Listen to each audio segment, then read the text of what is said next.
श्री हरि श्री हरि श्री हरि। श्री कामदा एकादशी चैत्र मास की अमावस्या को हमारे भारतीय संवत की अंतिम तिथि होती है और इसकी अगली प्रतिपदा को प्रारंभ हो जाता है हमारा नया संवत और भगवती दुर्गा के नवरात्रे। नवरात्रों के बाद आने वाली चैत्र के शुक्ल पक्ष की एकादशी को कामदा एकादशी अर्थात सब कामनाओं की पूर्ति करने वाला कहा गया है। इस दिन भगवान वासुदेव अर्थात वसुदेव के पुत्र श्री कृष्ण जी का पूजन किया जाता है और गरीबों को दान देने का विशेष महत्व है। पुलकित मन से भगवान श्री कृष्ण जी को कोटि कोटि नमस्कार करने के बाद धर्मराज युधिष्ठिर ने भगवान कृष्ण जी से प्रार्थना की, हे महाराज, अब मेरी इच्छा चैत्र मास के शुक्ल पक्ष की एकादशी के नाम, महात्म्य, पूजा विधान आदि के बारे में विस्तार पूर्वक जानने की है। तब भगवान श्री कृष्ण जी ने कहा, हे राजन, यही प्रश्न एक बार महाराज दिलीप ने महर्षि वशिष्ठ जी से पूछा था। तब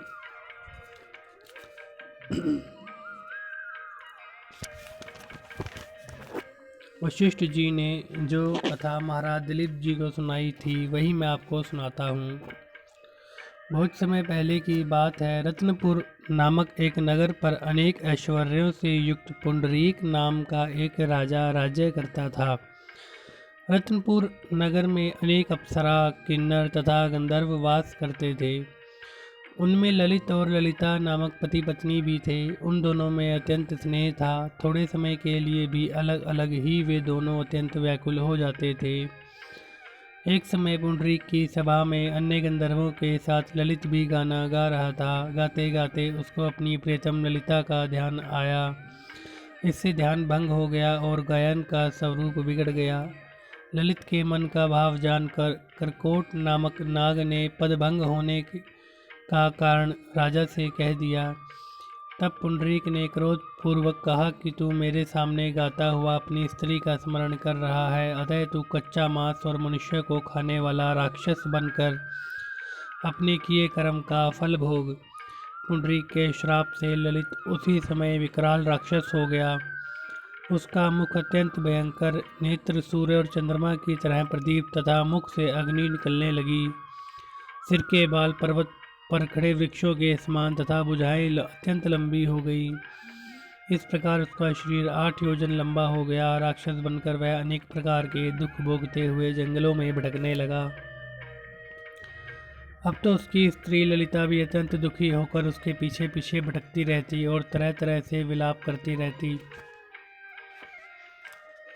वह अपने पति के उद्धार का उपाय भी सोचती रहती थी। एक दिन ललिता अपने पति के पीछे पीछे चलते हुए विंध्याचल पर्वत पर श्रृंगी जी के आश्रम तक पहुंच गई। श्रृंगी ऋषि जी ने ललिता को देखकर पूछा, हे देवी, आप कौन हो और यहाँ किस लिए आई हो? ललिता बोली, मुनिवर, मेरा नाम ललिता है। मेरे पति राजा पुंडरीक के श्राप से भयानक और विशालकाय राक्षस बन गया है। इसका मुझको बहुत दुख है। मेरे पति के उद्धार का कोई उपाय हो तो बताइए। ऋषि बोले, हे गंधर्व कन्या, अब चैत्र शुक्ल एकादशी आने वाली है जिसका नाम कामदा एकादशी है। उसका व्रत करने से मनुष्य के सब कार्य सिद्ध हो जाते हैं। यदि तू कामदा एकादशी का व्रत करके उसके पुण्य को अपने पति को दे दे तो राजा का श्राप भी अवश्य में शांत हो जाएगा और तेरा पति शीघ्र ही राक्षस योनि से मुक्ति को प्राप्त होगा।